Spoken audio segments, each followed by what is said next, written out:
Masu sauraron mu assalamu alaikum. Mai kawo muku rahotanni take muku fatan kun waye gari lafiya. Barkanmu da kasancewa a cikin wannan shiri namu na ƙarfe 6:30 agogon Nijar da Najeriya. Wato 5:30 kenan agogon GMT da Ghana. Me yasa batun goyon bayan Tinubu ke raba kan makusantan Buhari?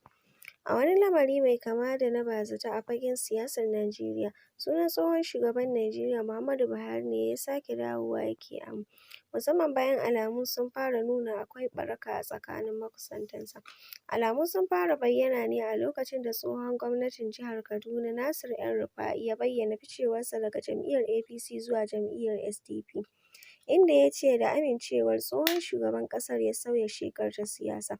Sai dai daga baya Buhari ya fito ta bakin kakakinsa Garba Shehu cewa shi ɗin ɗan APC ne kuma yana alfahari da kasancewarsa ɗan jam'iyyar, inda ya ce yana godiya ga magoya bayan APC sannan zai yi duk mai yiwuwa domin samun nasararta. Sai dai daga lokacin aka samu wata guguwar siyasa ta tashi a ƙasar, inda aka fara maganar jigajigan 'yan siyasar ƙasa za su koma SDP domin a samu haɗakar da za ta ƙalubalanci APC. Haka kuma ziyarar da Atiku Abubakar ya jagoranci su El-Rufa'I da wasu makusantan Buhari ya sake rura maganar. Duk da cewa Atiku ya ce ba siyasa ta kai su ba, ziyarar ce ta gaisuwar sallah. Amma shi ma shugaban APC Abdullahi Umar Ganduje ya jagoranci shugabannin jam'iyyar zuwa gidan na Buhari a Kaduna. Sannan ya bayyana bayan ziyarar cewa su yayyafawa ziyararsu Atiku ruwan sanyi. Abin da ya sa muke jaddada goyon baya ga Tinubu. A daidai lokacin da ake raɗe-raɗin wasu jigajigan 'yan siyasar ƙasar za su haɗe domin ƙalubalantar APC ɗin, kuma wasu 'yan tsohuwar jam'iyyar CPC waɗanda ake ganin makusanta Buhari ne suka fito suka barranta kansu daga sabuwar tafiyar siyasar. 'Yan siyasar waɗanda suka fito a ƙarƙashin jagorancin tsohon gwamnan jihar Nasarawa Tanko Almakura sun jaddada goyon bayansu ne ga jam'iyyar APC da kuma shugaba Bola Ahmed Tinubu. Daga cikin waɗanda suka halarci taron har da tsohon gwamnan Katsina Aminu Bello Masari da tsohon ministan ilimi Malam Adamu Adamu da Faruk Adamu Aliyu, tsohon ɗan majalisar daga jihar Jigawa da wasu ƙusoshin tsohuwar CPN. A sanarwar da suka fitar, sun yi watsi tare da musanta zargin rashin jin daɗin APC da kuma rahotannin da ke cewa za su fice daga jam'iyyar.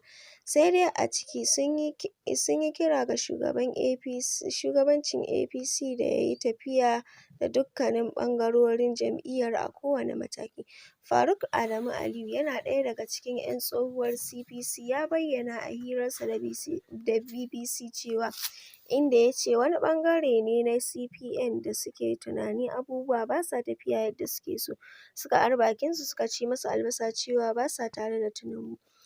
Ya ce, shi ya sa ma muka ga ya dace mu sanar wa jama'a, mu ilahirin waɗanda muka taho a cikin jam'iyyar CPC wadda ta haɗe ta zama APC cewa muna nan daram tare da gwamnatin Tinubu, kuma za mu yi duk abin da za mu iya domin jam'iyyarmu ta kai ga nasara.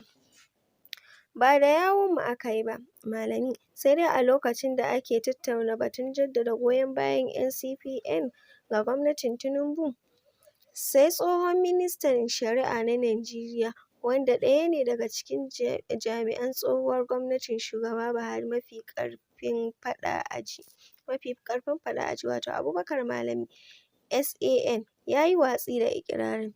A cikin wata sanarwa da kakakin tsohon ministan Muhammadu Bello Doka ya fitar, ya ce jagorancin tsohuwar jam'iyyar CPCN ne kawai ke da alhakin fitar da matsalar tsohuwar jam'iyyar kan batun fita daga APC, ba tsagin su Almakura ba. Malami ya zargi Tanko Almakura da Adamu Adamu da Aminu Bello Masari da kuma Faruk Adamu Aliyu da janye jikinsu daga jikin tsohon shugaban ƙasar Muhammadu Buhari. Dangane da batun komawarsa jam'iyyar SDP kuwa, Malami ya ce aikin masu yaɗa jita-jita ne, amma ya ce yana kan tattaunawa da magoya bayansa game da batun. Malami fitaccen mutum ne a Najeriya, don haka ba zai fice daga jam'iyya a asirce ba. Har yanzu yana APC, amma yana ci gaba da tattaunawa da magoya bayansa. Idan ya kammala kuma zai bayyana matsayarsa, inji kakakin tsohon ministan. Abin da ya jawo ɓarkar masani. A game da yadda lamarin yake tafiya, BBC ta tuntuɓi mai sharhi kan harkokin yau da kullum da siyasa a Najeriya, Bashir Hassan Jantali, kan yadda aka fara ganin ɓaraka a tsakanin makusanta na Buhari, wanda ya ce al'amari ne mai sauƙin fahimta.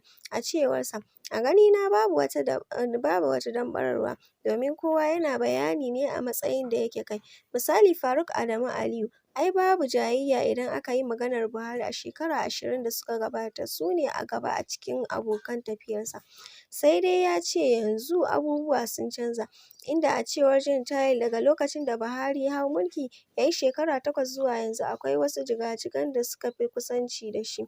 Idan ana maganar Buhari a yanzu, matuƙar baka ga Isa Ali Fantami ba ko Hadi Sirika ba ko Abubakar Malami ba, to wannan wasa ne kawai," inji shi. A game da zargin cewa tsagin da suka nuna goyon bayansu ga gwamnatin Tinubu suna da wata alaƙa da gwamnati ne, Jantali ya ce hakan ne ma ya sa bai ga laifinsu ba don sun kare gwamnatin.